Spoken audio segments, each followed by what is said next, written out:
one of the things I've learned from Tony Robbins is that usually we do things for two reasons, either to avoid pain or to gain pleasure. So when we don't want to let go, it's usually because we want to avoid pain. If letting go allowed us to gain pleasure, we would do that, no hesitation. For example, you need to let go of that person who has cheating on you. Let's say that's the example I have.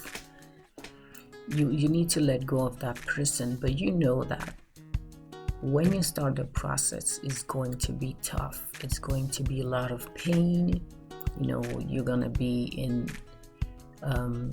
this roller coaster, this emotional roller coaster, the ups and downs, and at some point you feel that, oh, it's over, but tomorrow you hear something about the person, or you see the person on social media and they look happy while you're here miserable, and then you go back to the roller coaster, the emotional roller coaster.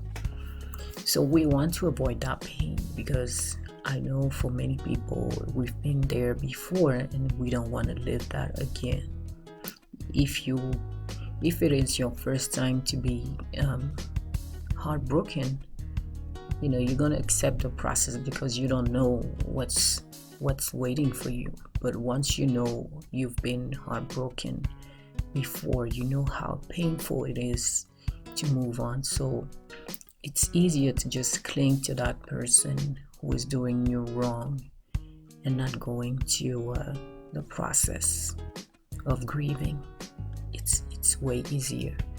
So we need to be aware of that we want to avoid pain,